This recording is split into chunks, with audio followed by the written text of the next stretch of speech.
Thank you all for being here this morning. My name is Jackson Nickerson, and I'm the Edward Jones Dean, and this is the Edward Jones Lecture Series. We're splitting our time in half. I'm going to take the first half hour and share a little bit about leading business education with AI, and I hope we're going to be leading business education. And the second half is we're going to have a little bit of a fireplace chat.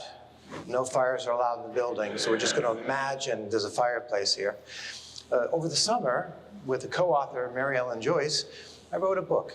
It's called With a Bot and a Prayer.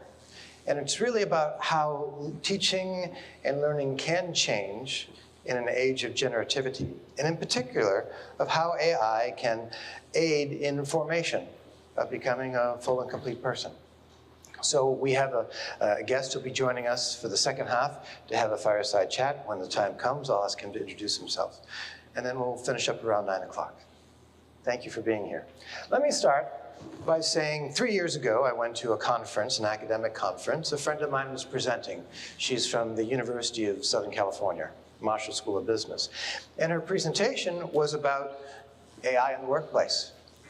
And she made one very simple point, that AI is not going to replace human beings. People who know how to use AI are going to replace other human beings. Now that has kind of sat there for a few years until this weekend. I was reading the Wall Street Journal, and one of the key articles was called "The Boss Has a Message, Use AI or You're Fired." And what was interesting in terms of the message is Julie Sweet is, in essence, the CEO of Accenture, a rather large firm, almost 700,000 people. And what they've basically said is that they're going to be exiting employees who aren't getting the hang of AI. And they're doing it quite aggressively.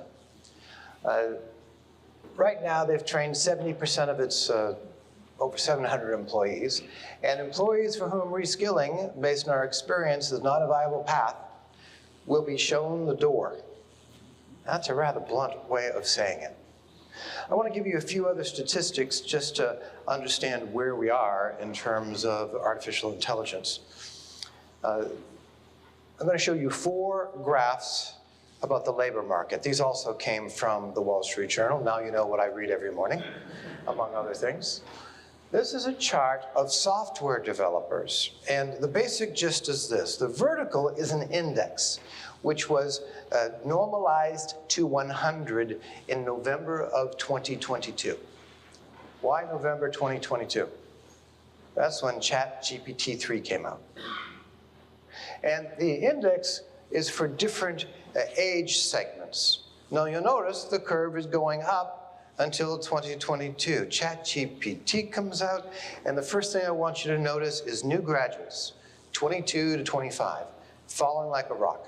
Now, these are software developers, but it's not just 20 to 25. Notice 26 to 30. Stark inflection point. Even for the older segments where management matters, you'll discover it's decaying. Now, that's for programmers. There's a second chart that looks at customer service representatives. If you stand back, those charts don't look all that different. They're far more similar than they are different. If you look at another chart that is looking at professions, if you will, managers, executives, staff, you'll see that executives and managers took a sharp downturn, although they seem to be leveling off a little bit. It took a little while for the staff, but that too is coming down. Now, what is happening here? The easiest thing to point out is a correlation. And the correlation on the bottom right shows the number of IT jobs that require AI know-how. That's an IT, but I can tell you that is required of our newly minted business school students also. The point I'm trying to make here is this is not a flash-in-the-pan technology. This is a major inflection point. If you want to use the word disruption, feel free to use that word. But it is changing the labor market. I will tell you, it's changing education. Today, I can create a bot that can do a better job teaching a student than any professor in the world. For a very simple reason. How many students would I teach in a class? 20 to 70 in business schools. They're a distribution. And so it's very difficult to educate everyone. You're teaching to some mean, some mode in the middle. There's some who are ahead, there's some who are behind, and it's very difficult to bring them all up to the same level. But with bots today, you can customize the knowledge to the person. It can figure out what's called scaffolding, layering of how we build knowledge. And this is happening today. The leading schools right now are London Business School and UCLA, who are using these bots. Although it's a narrow application. The point is it's transformative. If anyone has 15 or 16-year-olds or 17-year-olds, I will share with you right now, they're on ChatGPT or Claude or something else every single night. They're saying, hey ChatGPT, I have this chemistry exam coming up. It's on chapter 4. Here's the chapter. Will you do me a favor and whip up a quiz so I can see how I'm doing? I take the quiz. Give me the answers. Great. Tell me where I could have done better. What concepts am I missing? How can I learn that better? That's going on right now. Our college students are using these things, sometimes for learning and sometimes substituting for learning. It's here, it's now. The question is, what are we going to do to accelerate learning and to ensure that AI is complementing learning rather than substituting for it? And that's what I want to discuss with you in the next 15 minutes. To do so, I want to first explain what my view is in terms of what's happening in the labor market. And to do so, I'm putting up, it's a little hard to see, but it's a T. And the idea is this. In the old days, 2 years ago, boy do I feel old. 2 years ago, I think firms are looking to hire people that are T-shaped. The stem, if you will, or I call it the trunk of the T, represents knowledge. And firms are looking to hire people with deep functional knowledge. Maybe it's in accounting in business. Maybe it's in finance or technology management. But they wanted those skills. Why? Because they were rare commodities for people to have those capabilities, which is knowledge and the ability to apply it. So it used to be the case that that was the binding constraint. Since it's the binding constraint, I'm out there interviewing based on these knowledge capabilities, these technical capabilities. What AI has done is come along and relax that constraint.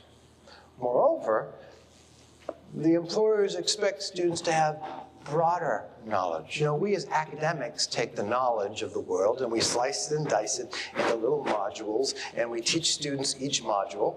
But those modules are interconnected, and we don't do a very good job helping the students learn how to interconnect across the different knowledge sets. But now, what they're looking for are people who have a broader STEM. They have a broader knowledge set. Even with that, it's still no longer the binding constraint. I want to shift to the top of the T. This is called the bar. I didn't know that a T was called a stem and a bar, but I asked ChatGPT, and this is what it told me. So on the bar, this represents humanistic leadership skills. If, because of AI, the binding constraint is no longer the STEM, what that means is AI neutralizes, to some extent, the knowledge advantage that people have or used to have. By neutralizing that, now what matters is how you deal with people. Do you foster dignity and belonging when you are facilitating a meeting? Are you good at managing across different cultures and different generations? We have more cultures and more generations employed today in the United States, frankly worldwide, than ever before. Why is that? Well, we have the EU, where people can now move easily, except to poor England that made a bad choice of Brexit. But in the United States, we have the same issue. It is the humanistic leadership skills that now have become the binding constraint. What does that mean for us as an institution? It means we have to help students accelerate in their learning to widen that STEM. We also have to not just give them knowledge in terms of humanistic leadership skills, we have to develop capabilities. Why? Because employers now, frankly, are diminishing their preference for hiring new graduates. They want people with 2 or 3 years of experience, because that experience gives them more of that humanistic set of leadership skills. We also find that many employers say, give us great humanistic leadership skills and we'll teach them what they need to know. That's not an uncommon refrain from employers. So from an educational standpoint, and also from a lifelong formation standpoint, we have to find a way to broaden the STEM and solidify this humanistic leadership capability for our students so they graduate with an apparent wisdom and perspective of someone who's been out for several years. Now, here at the Chaffetz School of Business, we're adopting a bunch of strategies around that. I'm not going to tell you all the strategies, but a core part of that strategy will be AI and how it helps us in a variety of dimensions. So what I'd like to do is go over a few things about how AI can help us accelerate the formation of our students, our faculty, and our staff. Now, for those who aren't familiar with the word formation, the simple understanding is it's how they are on their journey of personal and professional growth as human beings. That's what formation is, to help develop the entire person. And let me tell you, I'm still forming. It's a lifelong pursuit. Maybe because I keep slipping back, that's why I have to keep forming. So the way I think about it is in 5 different areas. One area is this idea of creating a transparent AI learning environment. I'm going to go into the detail in just a moment. The second is this idea of deploying in meetings or even in classrooms what are called transcription bots. And then I'm going to talk about how you can use that transcription bot in order to advance learning. The third one is something, it's a word I made up, so don't get too excited. It's called Avaspar. It's an avatar and a sparring partner. It's a particular type of bot. And the second part of our session will be talking about a book that I co-wrote over the summer that introduces Avaspars for leadership formation. Down at the bottom here, the business schools around the world frequently use something called the CASE method. For those of you who don't know about it, you get a case, usually it's from Harvard. Usually it's 24 pages long.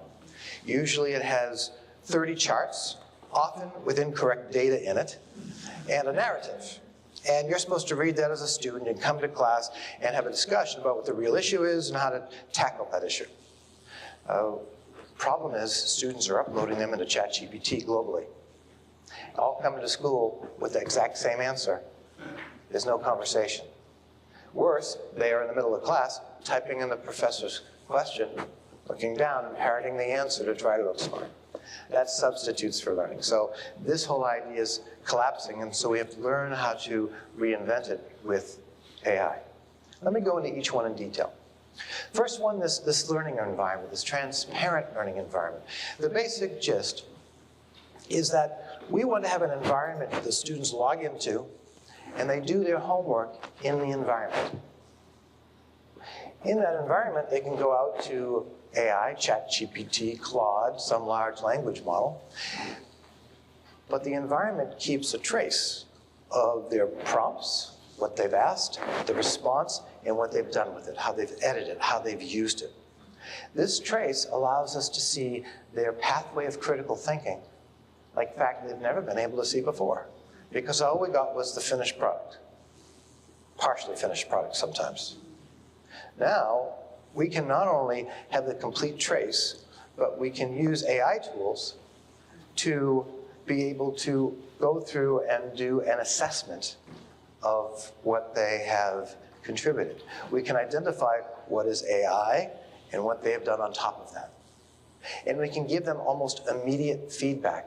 These rubrics are designed by the faculty member. And a rubric is simply, this is the goal I want you to demonstrate. This looks good. This looks okay. This needs improvement, which is the polite way of saying it. What this does is shift faculty time. Faculty spend an awful lot of time grading. Most people don't see this, it's behind the scenes. They have to process 30 to 50 papers of homework assignments. And they have to comment on it, which almost always limits the comment. It makes it much more subject to biases because they know who the student is unless you go to extreme measures. But now you can say what you're looking for. 8 rubrics, 12 rubrics, 20 rubrics, on all sorts of dimensions. Like now I can have a rubric about writing ability based on what they have added, what their marginal value add is. This is going to shift their time to focus on remediation.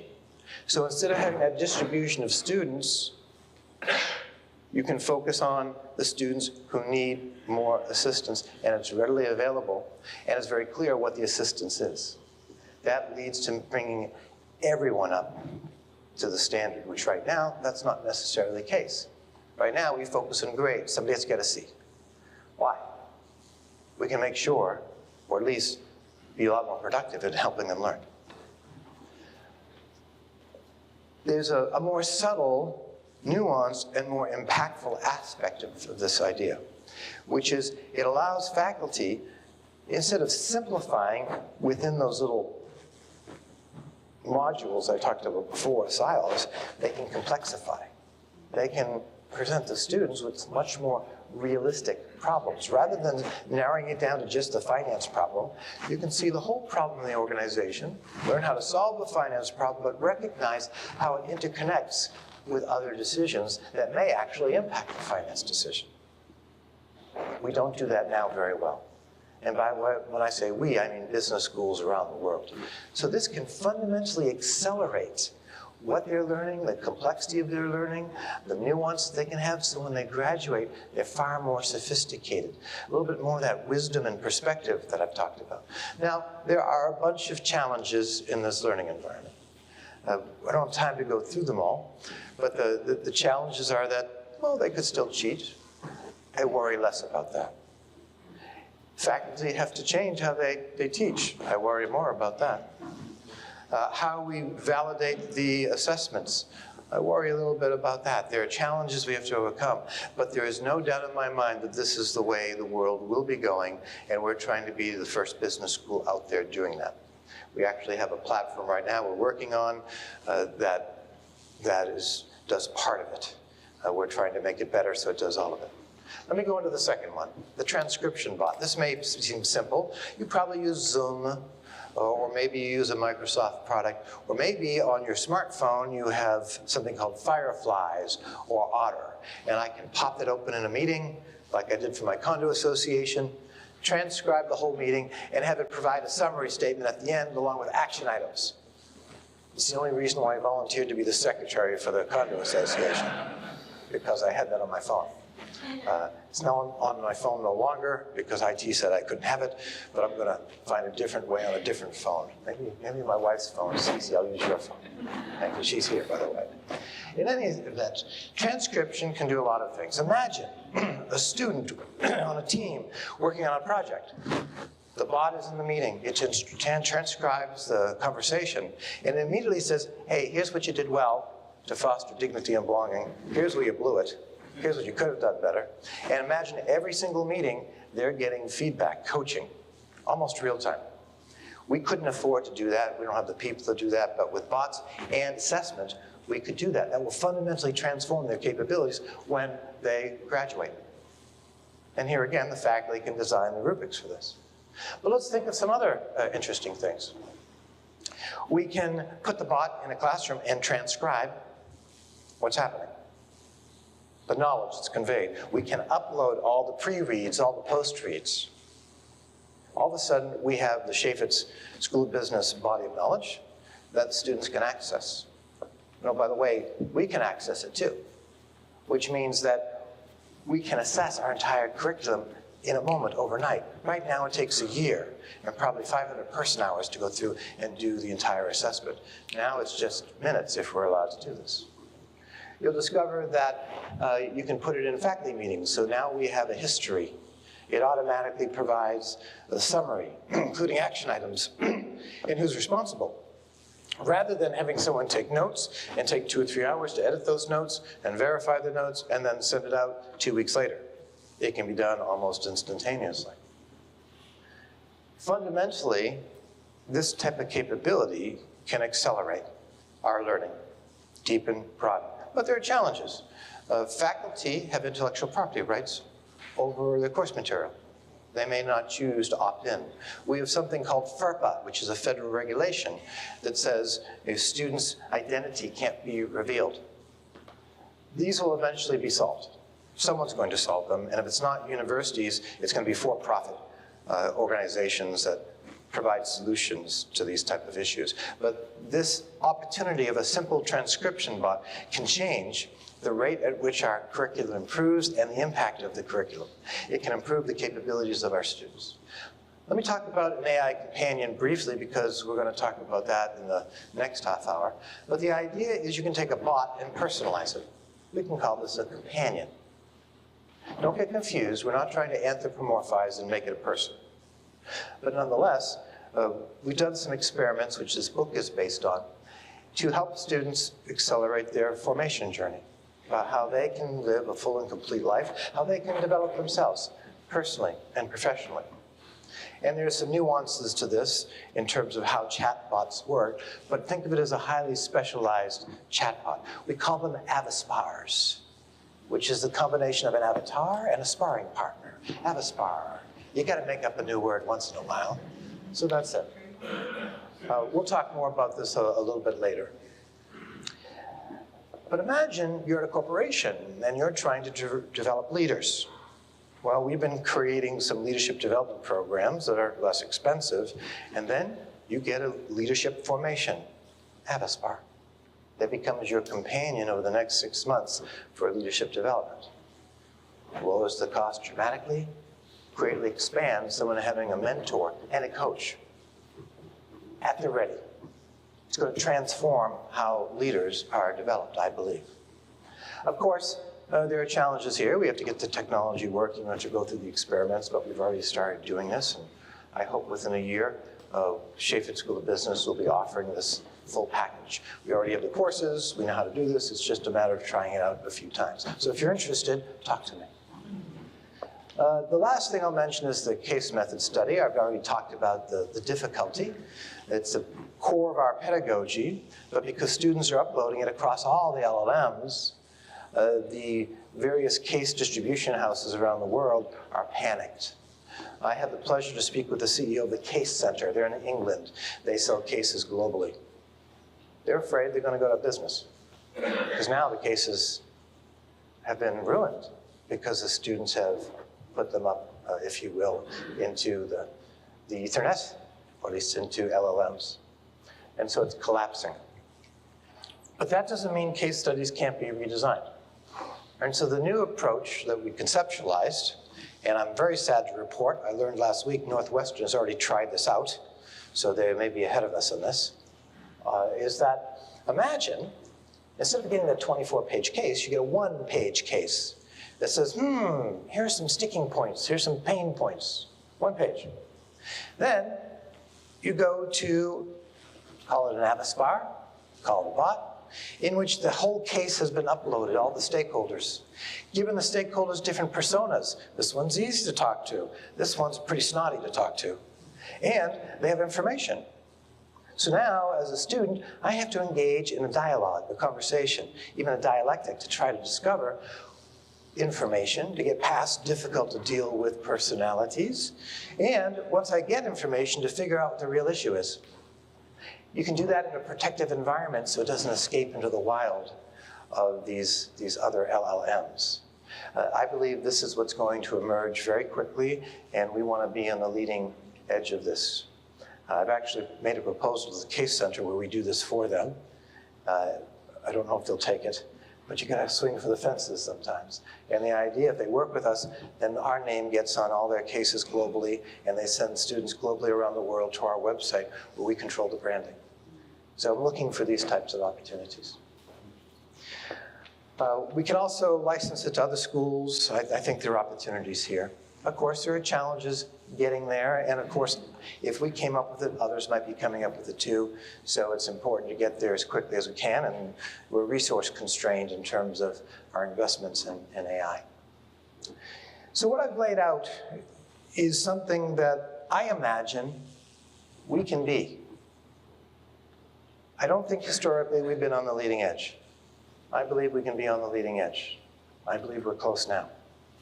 Many schools are announcing AI initiatives, but often it's, oh, you get to use AI. I think you have to use AI where we're complementing learning and we're accelerating capability development. And that has to be the guiding light for every opportunity. Now, there are probably other things we haven't thought of, but these are the key ones that we've been thinking of. If you go back, November 2022, wasn't that long ago. It's stunning how quickly things have gone. And in my discussions with companies around the United States, most of them are in the early phases of figuring out how to use AI. Consulting is on the leading edge, but I can tell you we've redone our entire accounting curriculum to include AI. I've asked faculty to infuse it into every class. So fundamentally, it's transforming education, and it's going to put universities on their heels. Because if right now, bots can do better than any professor in the world, well, what do faculty do? It's something we're grappling with, and we have some ideas. Formation is the key. Other things is that there's a lot of uncertainty. A lot of companies have been launched. So some schools are hanging back, waiting to see what happens. But they're hanging back just at the moment when we have a tremendous amount of pressures on higher education. There will be numerous universities that shut down over the next 5 years. There's no doubt in that. And so it's not the time to sit back and wait. It's time to seize the moment. Business schools are a particularly interesting component because it is the most competitive segment of higher education. You may remember the Business Week surveys and rankings. That really launched a very highly competitive arena. So they're the first schools to experiment, to adopt. They're the first schools that get harmed with these sort of technical innovations. So it's a great idea for the business school to be the pilot for the university, to let us go and make mistakes, hopefully not too many. But nonetheless, you have to have some place to learn if you're going to be near the edge of the curve. And if you're not at the edge of the curve, then you've put the institution at risk. So this is the way we've been functioning in the business school. So we must imagine a future. We must take action.